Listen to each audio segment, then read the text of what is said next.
Today on episode 68, I'm going to be talking to Alex Fagundes from DonorsChooseorg, and she's going to be giving us some amazing tips on how to write the perfect proposal that gets funded.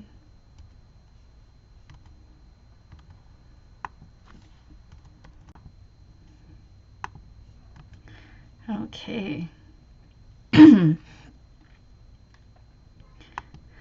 Welcome to the Teachers Need Teachers podcast, a proud member of the Education Podcast Network. I'm your host, Kim Lepre, and this is the podcast for new and beginning teachers who don't want to just survive those first few years, but actually thrive. Thank you so much for coming and hanging out with me today. I have an amazing episode for you, as I mentioned in the introduction. I have someone from DonorsChooseorg, and we're going to dive really deep in how to properly write a proposal so that you can get what you need to create not only the classroom of your dreams, but to also help you grow professionally. Now, before we get to that, I have a couple of shout outs that I need to make today.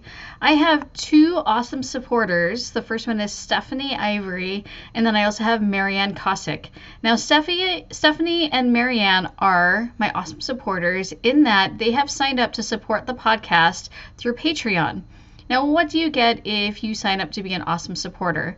First of all, you get video recordings of me recording these episodes, so that's awesome, especially if you're wondering what my process is, if you want to know what my guests look like.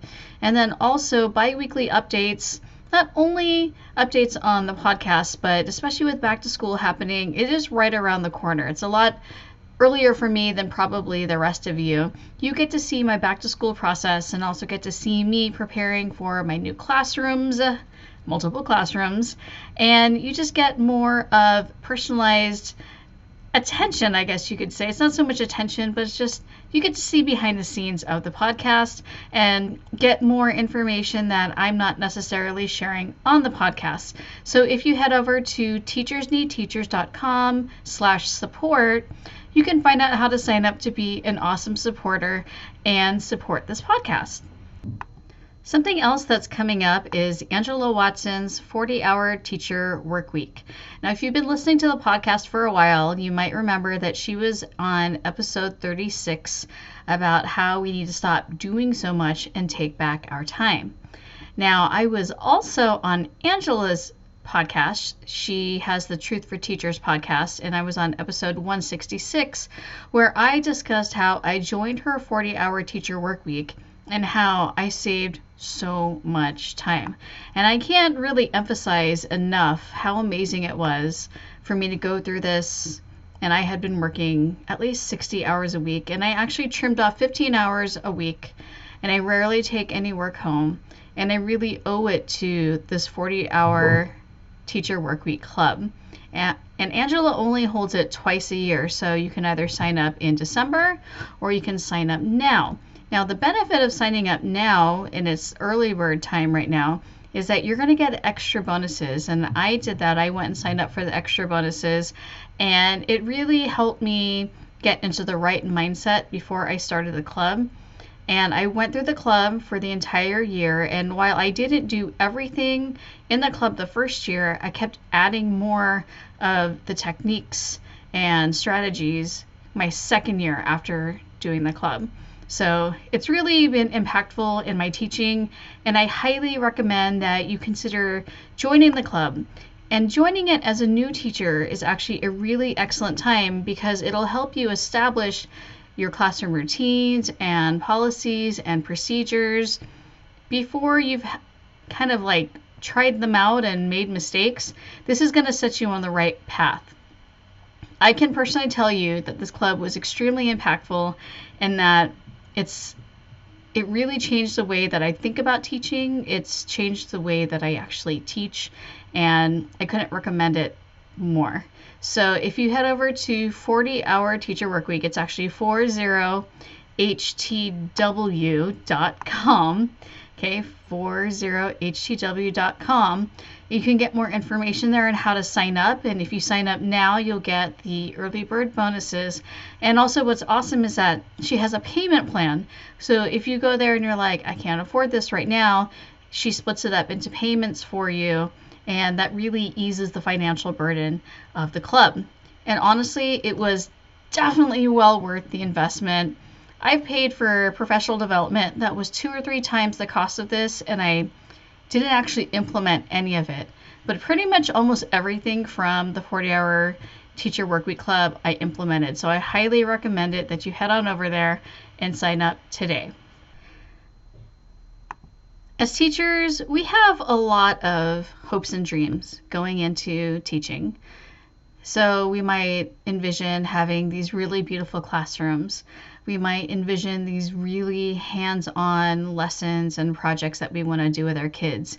Flexible seating, field trips, shelves and shelves of books, maybe even class sets or smaller sets for literature circles, different types of technology, if we're running a STEM program, if you have some kind of physical education program, maybe you want to get some types of weights and bands and just different things to engage students. The problem here is always money. Money, money, money. Schools just don't have enough money. And when they do, they might not be able to spend it on you and your dreams. So how do we fund these dreams so that we can be the creative and inspired teachers that we were meant to be? Luckily, there is a foundation called DonorsChooseorg, and they are helping teachers fund and realize their dreams. So unfortunately, I didn't tap into this enough because I just felt like I wouldn't get funded. I know that sounds weird. I felt like whatever project or dream that I had, it wouldn't happen. And so why even bother taking the time to do it? But I spoke to a representative from DonorsChooseorg. Her name is Alex Fagundes. And we had an awesome conversation today about how my misconceptions were actually pretty common, but it is surprisingly easy to get funded on DonorsChooseorg. And even things that I didn't know that could be funded can become a reality. So today's a really important conversation because not only do I benefit from it because I have some projects and dreams that I would like to kind of realize and make happen, but I know that as new teachers, you're coming in with barely any money.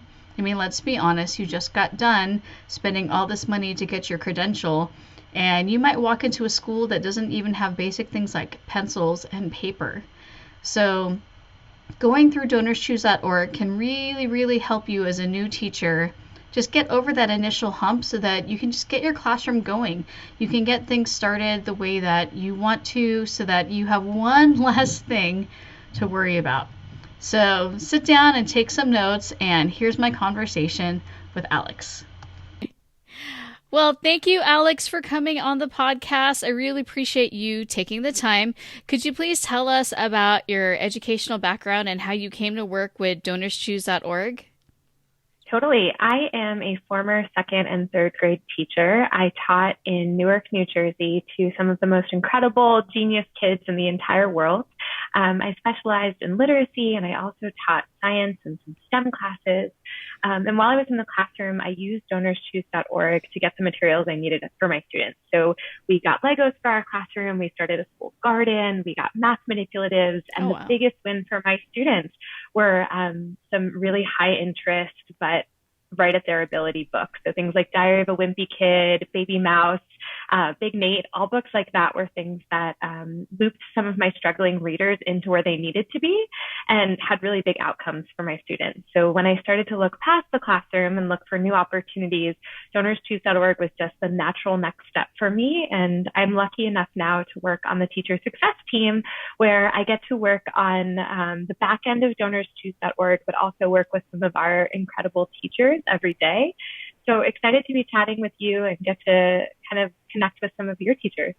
And we have such a great opportunity here to talk to someone who's both a teacher and involved with the organization. So that's amazing because, you know, a lot of times with these types of organizations, it's just people who work in finance or they work in marketing and they don't necessarily have the in-classroom experience. So that's awesome. Definitely. And also we were founded by a middle school history teacher. Our founder, Charles Best, was actually photocopying copies of the book, Little House on the Prairie. Mm-hmm. And as he was doing the teacher thing where like the copier's jamming, he's getting frustrated. He just thought to himself, if people knew that teachers were doing this stuff, they would want to help. And that was the catalyst for how DonorsChoose.org started. And he started the site literally from his classroom. He had his students helping out, and he was knocking on the classroom doors next to him. And 19 years later, we're at a point where we've helped bring millions of dollars worth of funding to classrooms, and all because a teacher decided to take a risk and ask for what they needed. Right. That's an amazing story, and it's helping so many teachers, obviously. Yeah. So I was just curious, what are some of the most common types of projects that are funded? Yeah, so teachers are always asking for the basics, things like pencils, paper, printers, like hands-on materials they need for their students, math manipulatives. We always see teachers asking for books. We know that's something that's expanding in classrooms. Mm-hmm. Things like technology, so Autobots, Chromebooks, iPads, projectors, things that are bringing students into the 21st century learning standards. And then also we've seen a wave of flexible seating projects. So as teachers are exploring how to make their classrooms even more welcoming and more flexible for their students, they funded a lot of DonorsChoose projects for wobble chairs and beanbag chairs. And so that's been a fun trend on our site too. And then just out of curiosity, what are some of the unusual projects that you've seen funded? Definitely have seen some out of the box things from science teachers. We've seen owl pellets to be dissected. We've seen a lot of live insects going to classrooms. But the projects that inspire me the most that are kind of unusual are when teachers are thinking really outside of the box for what their students need. We had a high school teacher in Connecticut that realized that some of her students weren't getting to school on time or coming at all on rainy days. And she realized that they didn't have the raincoats or umbrellas they needed to get to school. And so they just wouldn't come. Right. And so to address that problem, she actually asked for raincoats and umbrellas. And she even ended up requesting bus tickets for her students to make sure that they got to school. So unusual in that some of those things you're like, I can't believe we're shipping this to a classroom. But then you also hear the ways that teachers are thinking about the challenges their students are facing. And that's also incredible, but also unusual. Wow. That is really outside of the box. I wouldn't even think about going to your organization for something like that. Now, totally. Are there some requests that cannot be funded? Yep. So teachers have, we basically say teachers are the experts here at DonorsChoose.org. So if you have a big idea, our customer support team is always willing to lend a hand. Traditional teachers will choose from our vendor directory. People like Amazon, Lakeshore, Best Buy, School Specialty will get most of your classroom needs. But if you ever have something that's outside of the box, our team can usually work with you. Mm-hmm. The one thing that we aren't able to do as a rule is capital improvement projects. So if you want to do construction or something like that, that would work. But we've seen teachers work around that in really cool ways where they found different materials that could contribute to a project that meets the same goals. But generally, our customer support team is really happy to hear your idea and lend a hand. And you can always contact them at DonorsChoose.org/contact. Okay. So then that means then if I want to go to like a teaching conference or something, have those been funded frequently? Totally. So you can actually request professional development in terms of traveling to the PD, getting your lodgings at the PD paid for. Oh, wow. Your conference registrations. So that's just, and then books and things you need to support your learning.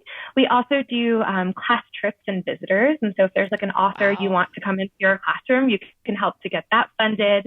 Pretty much the sky's the limit. We know that teachers have these big ideas and we want to make it happen. That is amazing. I had no idea because right now my district is in a little bit of financial turmoil and they stopped in terms of providing money for PD. And so I thought, well, I can't afford to go to this conference or that conference. So I had no idea that we could ask for what we need. And I love that the teachers are being respected in terms of, they are the professionals and know what's going to help them grow as teachers and help their students grow. Totally. And one of the coolest things about that is we often work with corporations and philanthropists to partner in helping teachers meet their fundraising goals. So that can be in the form of a match offer or a promo code, which I think we'll hit later. Mm-hmm. But we actually had the Gates Foundation matching donations to professional development projects because they felt that that was a way that teachers could meet their goals and students could hit their learning outcomes. Wow. That was a little bit earlier this year, but it is something that we've invested in so much because teachers are asking for it and we want to help them get there. So always be on the lookout for match opportunities and funding on our site is a good best practice. So I guess it's a good idea to subscribe then to the newsletter that you guys have. Totally. And if you subscribe to that newsletter, you'll get to hear from me every month. A plug for that. Now, there are a lot of teachers that still haven't even attempted to write a project. And what are some of the objections that you've heard about in terms of writing a proposal? Yeah, the number one is just time. Teachers are already maxed out in terms of what's being asked of them. Teachers are often writing projects during their prep sessions or after school. So just the time commitment is a big piece. And I've also heard they are unsure of where the funding is going to be coming from or if it's going to happen. That's another worry that teachers often have. And then another most common is teachers sometimes feel uncomfortable asking for help. We are usually the drivers of everything in our classroom, and it can feel really weird to say, I have this big dream, will you help me? And so those are the top three that we hear from teachers, but there's lots of ways around it, and you just gotta push through. And I have some tips that I can share kind of later on. There's definitely some ways to get around them. Oh, good. And now things have changed since I started. I even looked at the site before. Has DonorsChooseorg changed the process to make it easier and quicker for teachers?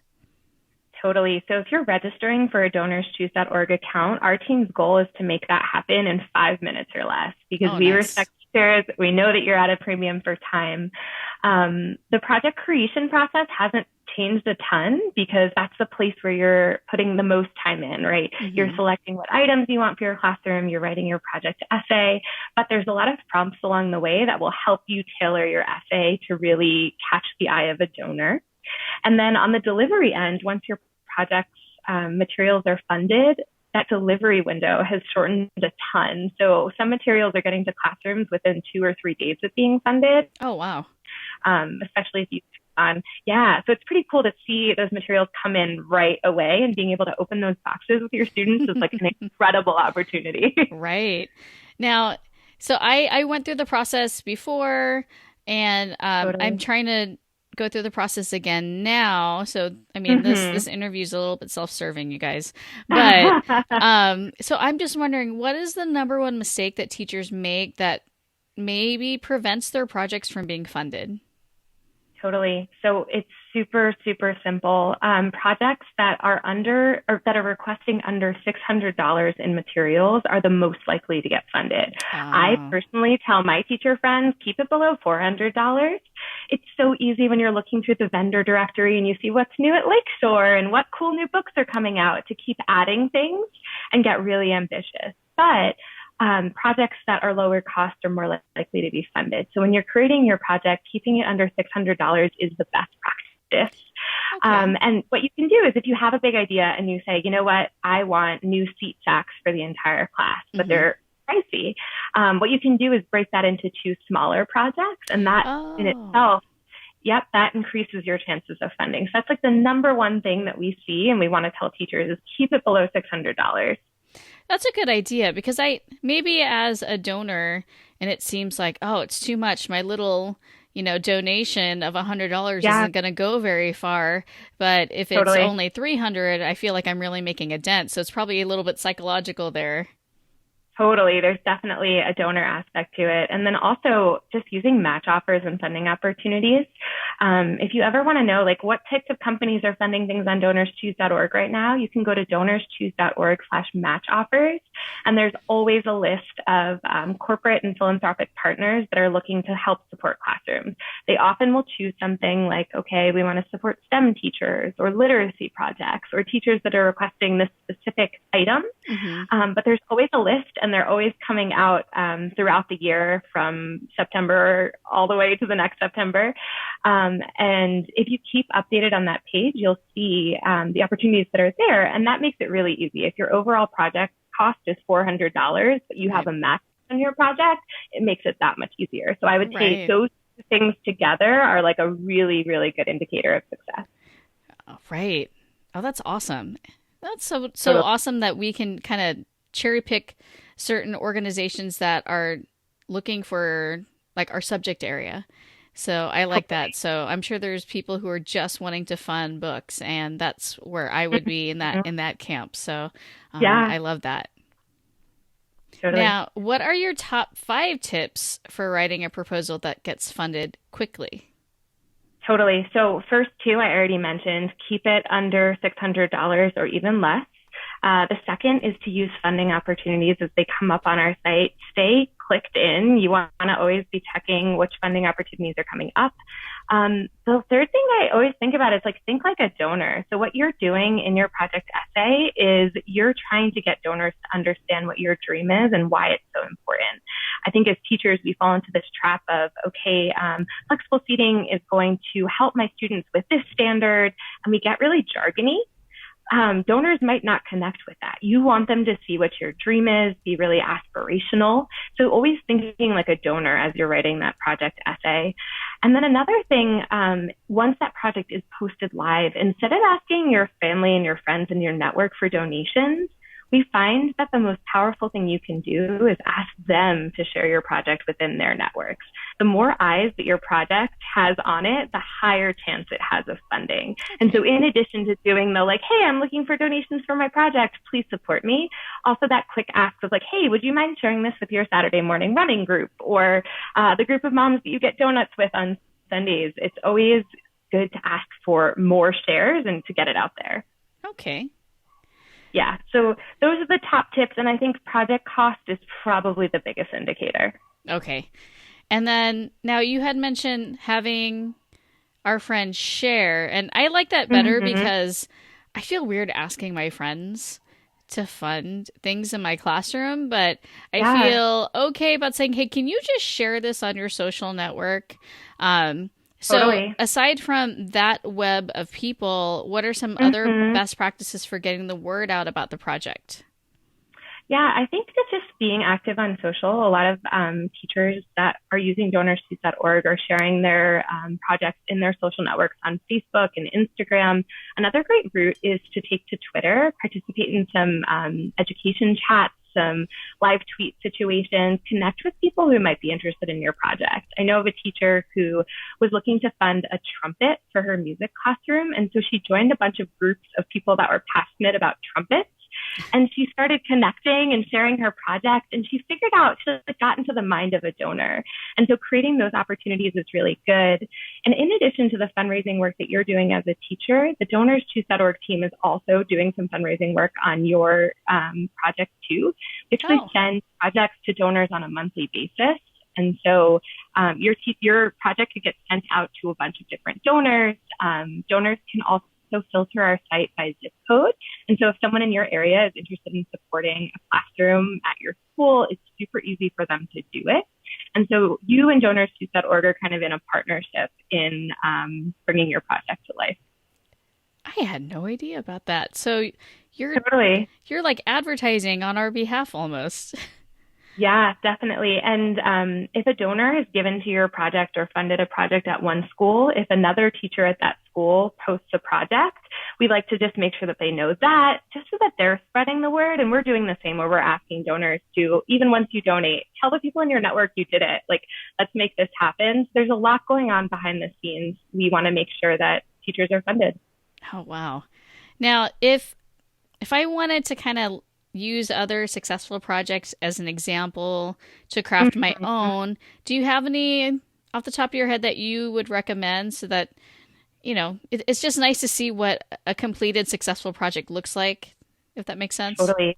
Yeah, this is something that I did a ton as a teacher because I often found it hard to like speak to why I needed the resources I needed, Right. especially things like Legos or games for indoor recess. So if you go on our site, it's actually super searchable. So on the left-hand side of the screen, you can filter by funded projects only. And so that'll bring you a list of all the projects that have been funded. Then you can Okay. narrow it down even further by subject area, by project type, and by grade level. So even if you don't have a project idea, it's a great place to go to start thinking about what you need, Hmm. or by searching by what type of project you want and seeing how other teachers have worded it. That was something that I found extremely helpful as I first started writing projects. Okay. Yeah, that's a good idea. Because, I was thinking about getting a teacher cart because I'm going to be a traveling teacher. And in my mind, Mm-hmm. I'm thinking, is anybody else even asking for that? So Totally. that would be good for me to search that then because I don't even know how to ask for a teacher. I feel like you said, I feel weird asking for it because Yeah. I don't know. It's like, can you guys buy me a teacher card? I feel like if it has to directly benefit the students, and I feel Mm-hmm. selfish asking for something for myself. But from what you're saying, if it's helping us, then it's helping the students. Totally. And I think that project essay that you write, a lot of teachers get really hung up on how they're saying what they need and like the actual words they're using. But in reality, it's just important that you can make it clear to donors exactly how that's going to help the students at your school and the ones that you're going to be teaching. Another good thing to think about is DonorsChooseorg is essentially a platform that connects teachers with big ideas and ambitious goals with donors that are already excited to support public education. So chances are, if you put a project out there and you're doing a ton of sharing and you're getting it out there, there's going to be a donor out there that wants to hear and wants to help. That's our entire goal, is just to connect teachers and get those projects funded. And so as long as you can explain why you have this big idea and how it's going to help, I think that that puts you in a really great place. Okay. And then I was going through the process again recently, and Mhm. there's that section about the school and the demographics and the students. How detailed should I be? Yeah, this is a pretty common question, and some people kind of fall into this pitfall. On your DonorsChooseorg profile, it's going to show what school you teach at, how many of your students get free and reduced price lunch. So your need level is already listed there. A lot of Okay. teachers spend most of their project essay kind of explaining what socioeconomic status her students come from, but that information is already on your profile. Oh, I okay. would instead spend that time really like making sure that you're asset framing, like who are your students? What are their dreams? What are they working on? Making it super aspirational, because these donors might have never come into your classroom before, but like make them feel that love and that joy that you bring to teaching. That's one Okay. of the best things you can do, rather than spending your time making sure that they understand there's a need. Yeah, you are posting a project. There is a need. Make it about your students and what you're working on in school. And I think that we probably do that, not knowing, number one, that it's already there, because you're right. When I Totally. have to find my school on that list, and then I'm amazed Mm-hmm. that it automatically populates. But Yep. also, I think, especially if someone teaches in a more affluent community, they might Mm-hmm. feel like, oh, should I really be asking when everyone around me, do you know what I mean? Has all this Yeah. money. And so they might, again, feel awkward. So, I like how you're saying it's not about how much money the parents make or how much money is in the community. It's how are you helping your students reach their dreams and their goals? Totally. And I think for some teachers on our site, they're asking for the basics. They're asking for pencils and paper and books, and they're just trying to get the basics. But for other teachers, their schools are supplying those basics, and DonorsChooseorg allows them to take that step above and beyond. Maybe you have a big idea that your admin is like, we don't have the budget this year. That's when DonorsChooseorg steps in to say like, nope, we're going to help you. Let's make this happen. And so I think teachers use our site for a lot of different reasons, but at the Hmm. end of the day, it's for the benefit of students. And so I think teachers naturally are such giving, empathetic people that it can be easy to say, oh, do I need it? But if it's going to help your student outcomes and it's going to make learning happen and bring it, make it really exciting and bring it to life, then you should ask for it. Yeah, we should. Now that I'm thinking about it. Now, I know that we can Totally. put images on there. What kind of Hmm. images do you suggest that we put? Yeah, so in that same thinking of pretend you're a donor, I like to think of super colorful things that really depict what your classroom's about. I've seen teachers take pictures of student work, potentially pictures of your students in action, not necessarily with their faces, but, you know, reaching for a book or tearing or on the playground or whatever really expresses the vibe in your classroom and what's exciting to you. Just be as creative as you can be. And I think keep it colorful and keep it eye-catching. Okay. Yeah. And then once my project is funded, what happens next? Yep. So what happens is you get an email from us and you confirm that you still need those materials. Once you confirm, then our team actually purchases those materials and sends them straight to your school. Okay. One of the best things about DonorsChooseorg is it's not a fundraiser where you're collecting money out of kids' folders or worried about where that money goes. We ship those materials straight to you. They arrive at your school, and once they do, we ask those teachers just write a little impact letter, basically letting donors know how grateful they are and that the materials got there. And then within about 3 months, we ask that teachers and students work together to create a little student thank you package for their donors. And so those are often construction paper, glue, lots of funny little misspellings. You ship those back to our office, and then we send those to your donors. And what that does is it kind of creates this circle of gratitude. It makes it more likely for that donor to come back and support your classroom again. And I'm not sure about you, but for my students, it was a great moment to kind of stop and say, like, hey, there are people out there that are not my teacher or my family that care about me. Right. Being able to feel that and say thank you was super, super powerful. I remember the look. We got Magic Treehouse Shark nonfiction books, and a student in my class was just like, whoa, like Miss Fagundes, there is someone out there who just wants me to learn. Like they don't even know me and they just want me to succeed. And what a powerful and inspiring thing for your students to grapple with. Right. And then now I was thinking also, what if I asked for something like professional development? What kind of thank you package would you recommend? Yeah, teachers sometimes get stumped on this, but it's actually way more simple than you'd think. Oftentimes I would tell my students like, hey, remember that thing that we did when we learned about, I don't know, multiplication? That was something that Miss Fagundes learned at her training. Like, let's write a letter saying thank you for helping Miss Fagundes grow her brain. Or I loved learning about coding. Like, thank you so much for helping us learn about coding. I always made it, I had third graders, so you're going to hear me do this, but thanks for letting my teacher grow her brain was like the biggest thing I did, especially in elementary school. But just keeping it simple. You know, donors just want to hear that it was impactful and that it happened. It's a way that we keep our teachers and our site and our donors all in this transparency loop. They just want to know that it happened. Okay. Now, I was thinking, because you had mentioned how it's going to be delivered to my school. Now, what happens if later on in the year I switch to another school? Do the items that I purchased belong to me or my school? Yeah, so DonorsChooseorg purchases those materials for your school. So in our materials ownership policy, it says that those materials belong to the classroom and the school that they were funded in. With that in mind, if you are switching schools, the person who has the ultimate say is going to be your school leader or your admin. Okay. And so if you ever moved and you had something that you were like, you know what, I really want to bring these wobble stools with me, what you'd have to do is check in with that administrator. The reason why we do that is because there are tax implications if we're sending materials directly to an individual. Instead, we're sending them to a school, which makes it all easier. Okay. And then does the school have to fill out any kind of tax forms because something was donated? Nope, we handle all of that. We want to make it as easy as possible. Yeah. Okay. Now, let's say it's been a couple months and my project still isn't funded. What should I do now? Totally. So the average project on our site is funded within 23 days. So let's hope you don't get there. But if you ever do, because it happens, I think changing up your approach is always the best way to do it. The fundraising trick, because we create these experiments where we see how much money comes in through Twitter for teachers, how much comes in through Facebook, and then email.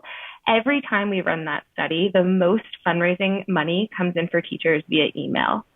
So if you haven't already sent an email to your network, I would definitely do that, asking them to either support the project or share the project. So that's like the number one thing I would do. I would also change your ask up. If you're saying like, hey, support my students, let's do this.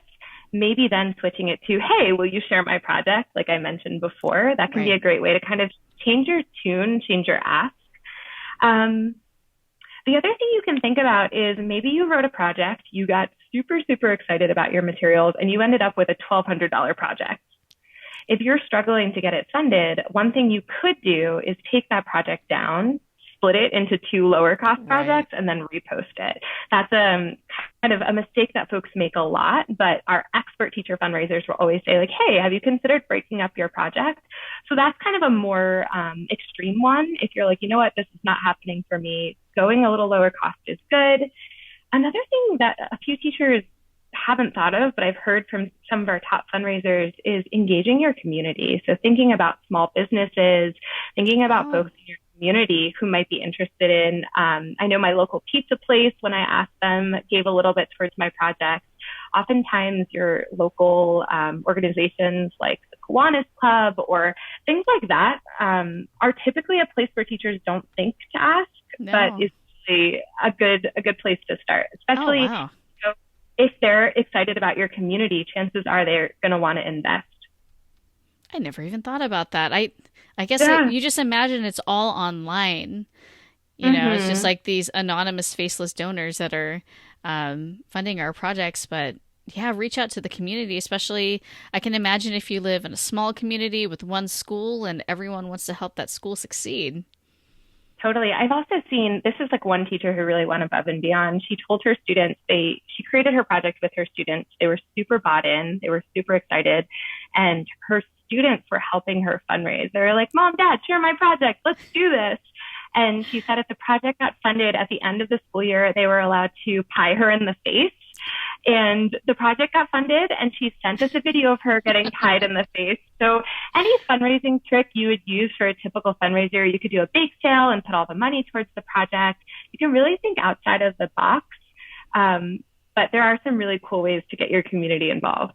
Now, have teachers used it for like field trips or class parties?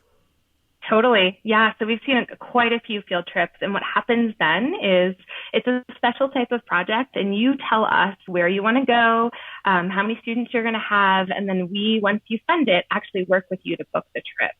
So I don't know about you. I was a field trip planner. And so the idea of someone else booking the buses and making it happen is kind of a dream.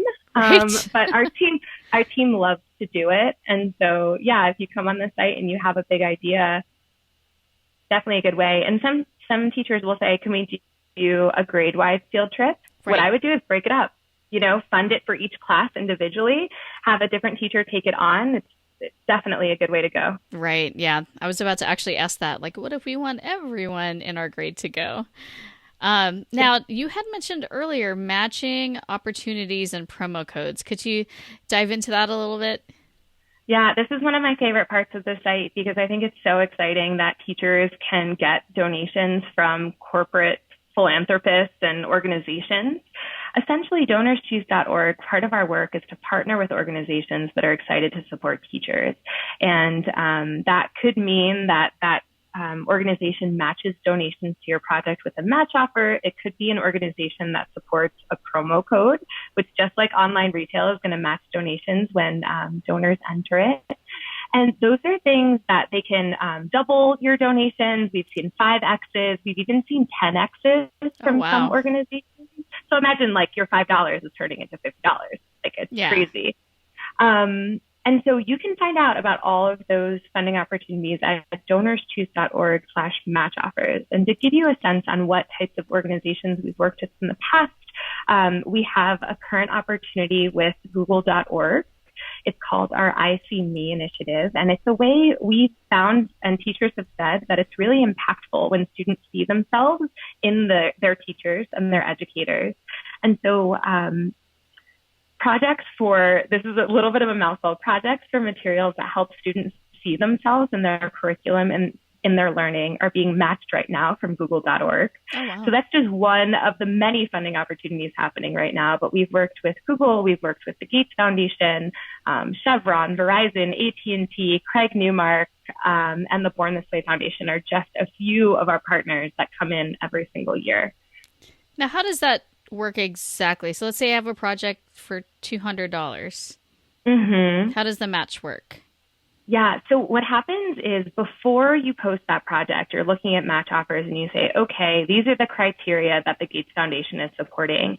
You look at those criteria and then you build the project around that. And when your project goes live, you'll see a match on your project. And so at the bar at the top that says I have a $200 project actually goes down to $100. Oh, okay. Perfect. Yeah. So those donations are matched. And that's really exciting because it gives you a teacher fundraiser an even bigger boost. Which is really exciting. And you can find we have a huge array of these with tons of details and qualifications at DonorsChooseorg/match offers. One of the things that I get the most excited about, because I work with a lot of our newer teachers, is for the first week of a teacher's first project, we have a special matching code called Liftoff that actually doubles donations up to $50 for the whole first week. Oh, wow. And that's a way that we welcome new teachers to our site. And that code is called Liftoff. You'll get an email about it when you post your first project. But for that first week, just welcoming you and your donors to our community, you'll see donations matched. And so that's also incentive to get people in right away, if you know that you're going to be getting that amount of money on top of it. Yeah. So the most crucial part or the most crucial timeline of a project is in that first 2 weeks. Okay. That's when you're going to see the most movement, and that's kind of a really powerful time for a teacher to fundraise. And for a first-time teacher, within that first week, seeing those donations double is really exciting. Wow. So then, okay, I'm thinking, let's say that I found a match offer for $100, and my project is $100. Do I still need to raise $100, or do I just get that offer?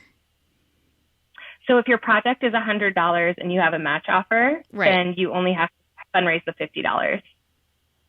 Okay. Oh, okay. So. Yep. So every time a donor puts $1 on your project, it'll turn into $2. Okay. So I still have to fundraise, but they're going to give me up to $100 if that was the match offer. Is like, okay, we have $100, then I have to just match half of that. Yeah, and a lot of our match offers actually don't even have a cap. Like, we'll match up to $100. Most of them are just until funds run out. And we're working with incredibly generous funders, so that doesn't happen too often, but the funding opportunities do move quickly. So that's another plug too. In those first 2 weeks of the project, especially if you have a match, just send an extra email, post on social. It's like a big opportunity. We also have, in addition to funding opportunities on DonorsChooseorg/match offers, we also sometimes do campaigns with people like the Gates Foundation, where every project on the site has a match for 1 or 2 days only. Oh, wow.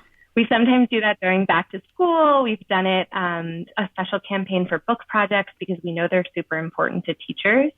And those things you'll find out if you subscribe to our teacher newsletter. I always throw an update in and a little heads up for our teachers so you can be prepared. But those types of days on our site, we're seeing tons of new donors coming.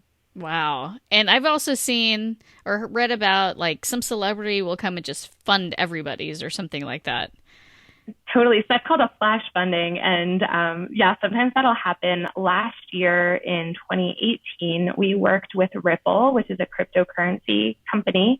And they came to us and said, we want to do something big for teachers. And so for 1 day only, we shut down the site and we fully funded every single project request. Oh, wow. It was about $37 million in resources that went to teachers all in one shot. Now, that's basically a once-in-a-lifetime thing, right? That was a hugely generous gift. But there are people out there that want to help. And to take advantage of those types of opportunities, you just have to have a project live. Right. So you have to have something there. Totally. You have to be in it to win it. So when I was a teacher, I always had even if it's as little as $200, have a project up, have your next big idea building. And I also, because projects can sometimes take quite a while to get funded, always thinking about what your next project is going to be. So I, for example, taught the Titanic in December every year with my third graders. And so come August, come September, I was thinking about, okay, what do I need to bring this lesson to life? So as you're doing your lesson planning and your content planning, thinking about like, what can I do to bring this to life for my students? And then finding those resources through our vendors. That's such a great idea. Right. And Totally. for me, I just think of it just like a one-off because, again, I don't want to keep asking for money, but it sounds like they can just really help you build all of your dreams. And if you have things that are ongoing in your classroom, you know, like you said, some days someone might just fund it and you just never know. I guess that's Totally. just We it. have one. Go ahead. Oh, go ahead. I was just going to say, you just really never know, and it doesn't hurt to ask. Definitely. And we know as teachers, there are just things that are going to run out in your classroom. Like, I don't know about you, but expo markers just didn't last. They would last a month at the most. And if my students were touching them, like game over. Things like expo markers, pencils, hand sanitizer. I think my kids basically ate it. Like, I don't know where it went. They bathe in it. Yeah, they do. Tissues, paper towels, Lysol wipes, things like that. We have teachers that come back every single year and just do like a yearly delivery. And that's something that they commit to. So basically anything that would make your classroom better, like we want to help. Well, thank you so much, Alex, for giving us all of this amazing information. I'm excited now to finish my project. I started it and I was like, I want to wait till she tells me how to make this better. Yes. And I'm really excited about those match offers. So I'm definitely going to be looking at those. Now, if people have questions along the way, is there a place where they can get a hold of you or your team? Yeah, so my team is at DonorsChooseorg/contact, and that is a team of friendly faces that's trained to help teachers. They are really excited to make things happen for you. So if you reach out, again, that's DonorsChooseorg/contact. If you're a teacher who's looking to start your first project, you are going to go to DonorsChooseorg/teachers, and you're going to start the process from there. And I'm really, really excited to see some new teachers and some fresh faces. And Kim, I can't wait to see your project. It's simple, but now that you're telling me that, the sky's the limit, there's like professional opportunity or professional development opportunities that I want. So now I'm going to start dreaming really big. So thank you for that. What's your first project going to be? A teacher cart, and I felt kind of silly, but I gave up my classroom to a new teacher because she was traveling, and I switched, and I'm going to be traveling next year, so I need a good teacher cart. So that's the first one, and then there's some conferences that I want to attend, so I'm going to get on it. That's so exciting. I traveled on a cart for 1 day a week in my third year teaching, and I actually found it to be really fun. I taught science to all the third grade classrooms on our grade level once a day, and I found it to be really fun. So good luck. Thank you. And what was that website again? It's DonorsChooseorg/teachers to get started. Yeah. Well, thank you so much, Alex, for being on here. And I know that everyone's going to get a lot of value out of this. Thank you. Yes. And to all the teachers out there, the DonorsChooseorg team is cheering you on, and we can't wait to see your project. Thanks. So that was awesome, wasn't it? I don't know about you guys, but I got a lot out of that, and then I am ready and excited to just get going on this. So here are my key takeaways. First of all, something that surprised me was that you should keep your project under $600, maybe even under $400, because it's easier to get funded if it's a small amount as opposed to having something that's $1,000 or $2,000. So I didn't even think about that. So if you're looking for like a set of iPads or keyboards, then group them up into smaller projects that can get funded along the way. So that was awesome. Another one, because I have some hangups on asking people for money, is to not ask your friends and family and colleagues for money, but to have them share your project. I think that's awesome, because if I send it out to 10 people and they send it out to 10 people, then obviously it's going to, connect with a lot more, and it's going to be more likely to be funded. I was also really excited about how they have matching opportunities where, I raise $1 and somebody else raises $1 and I can get to my goal even faster. That made me really excited, because I used to think that having a project in terms of being funded was just too difficult to do. But from talking to Alex, now I know it's definitely doable. A lot of teachers are doing this and having their projects funded every day. So why am I missing out on this? Why are you missing out on this? So we need to get some projects written out and get this going right away. Summer is a great time because you have all the time in the world to dream it up and to do some online shopping and find what you need for your classroom, for professional development, whatever it is that you need as a teacher. So I really hope that you got a lot of value out of today's episode. I know that I'm excited about this, and if you want to see what I'm going to be doing for my project and what I'm going to be writing in my process, then you want to make sure to head over to teachersneedteachers.com/support, where I'm going to be putting updates on my proposal, on whether or not it's funded, and if it is, that whole shebang. You get to see my new teacher cart if it's funded. And also don't forget about Angela Watson's 40-hour teacher work week. I'm going to put the link to that in the show notes. You want to get in so you can get the early bird bonuses. And thank you so much for coming here every single week. I really, really appreciate it. You guys have no idea how meaningful it is to get your emails, get reviews on Apple Podcasts, and just hear that the words that I'm putting out every single week, they're helping you out. And that really drives me to keep on going, even during my summer. So have a great week, and I'll talk to you guys next week.